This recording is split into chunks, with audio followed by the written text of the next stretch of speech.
Welcome guys and gals to the sixth part of the how to make a game in UE4 series, and in this video we're gonna make some obstacles for our sphere. So let's get started. Right click on the content browser. Let's just go to the blueprints folder. Right click on the content browser, create a blueprint class actor. Actor is what you're gonna make most of your blueprints of. An actor is an object that can place or spawn in the world. So everything in the world is in some way or the other basically an actor, if I'm not mistaken. So let's just click on actor and let's just type in what shall we name it? Let's just name it obstacle 1 and open this up. Let's make this full screen. Add a component, static mesh. Let's name this cube.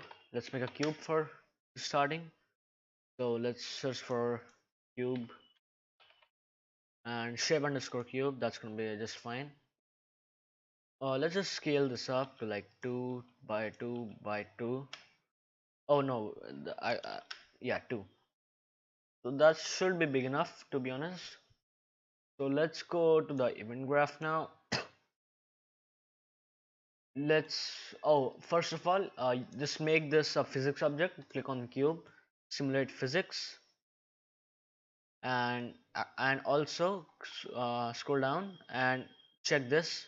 Simulation generates hit events, and that should all be fine. I'm gonna later go over this mass in kg for some more random fun.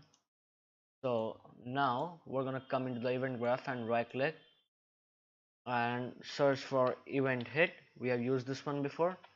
It occurs when something collides with the object. So now we're gonna drag out and we're gonna type cast to player sphere. Whatever you have named your character, like we have named the character player sphere, so we're gonna cast to player sphere. And for the object we're gonna take the other.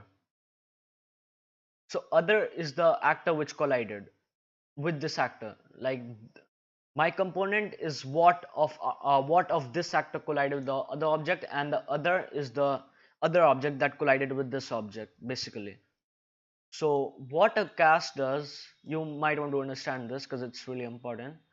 What a cast does is it checks if the object which is entered in here is equal to player sphere. If yes, if it is player sphere, then this is called, and if it fails, then this is called. So most probably it's gonna be yes, it is player sphere. Then we're gonna play around with that player sphere when we drag out from here. So we can just play with our player from this blueprint. It's basically a mean of communications between blueprints.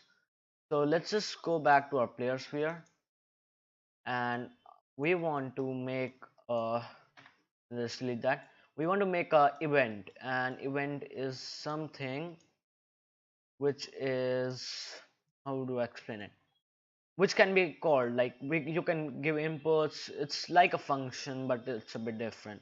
So when I do it, you're gonna understand much better. So right click and type in add custom event. Let's just name this, what shall we name it? Let's name this stop. So we've named our event stop, and now we're going to drag out from this pin and type in disable input, this one, and we're going to drag out from player controller, and we're gonna actually I'm gonna show you what happens if we don't attach anything to the player controller. If we compile this, actually it worked. I didn't know that, but still, just to be safe, just drag out from here and get player controller. It mostly gives an error if there's nothing attached to it, but like in this case, I think it automatically derives it, so that should be good. So now we've got a stop event which can be called from this. We can just drag out from as player sphere and right click and type in stop, which was our function. So we can call the event from here, like that's a whole another blueprint, but we can call it from here through the cast function. So we can call stop, so that's gonna make it disable our input. So now we're gonna back out. Let's just compile that first. Compile this one, compile that one, and yeah. Let's just press play now. Oh, we forgot to drag in our obstacles. Let's drag in our obstacles now. Like, let's place one here, then one here, then one here. If you want some help placing obstacles, you can just click this little show button. Perspective button, and go to the top view. So you can see everything from the top. You can just drag this out, and it's gonna be much easier placing stuff. So you can just make some wonky shapes with this. Just hold right click to move around in this one, and then like this, maybe like this, like uh, that should be good. So now when we press play, we can dodge and weave around these, and when we collide into one of these, you're gonna see that it stops. It totally stops it, and we can't. I'm pressing all my buttons, but I can't do anything. That's how the disable input works. So let's just go back into perspective for now, and so I'm gonna tell you how to make the collisions feel more realistic. We're just gonna go to obstacle, cube, and now we're gonna enable mass in kilograms. If I put this on 50, and let's just do this one here too, mass in kilograms to like 200.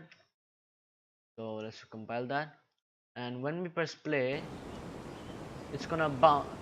See, the box get pushed backwards, and if I increase the mass in kilogram of the obstacle to like 200, it's not gonna get pushed back that much. So let's press play, and let's collide into it. So it just bounced on its own position, except but it didn't go back any further. So if you wanna have some fun, let's just put this on 20, like it's gonna almost like fly away. So let's just start this and collide with this one, and see it goes back. So that is pretty cool. I think that is going to be all for this video, and see you guys in the next one. uh I might attach a few clips of making more obstacles for this,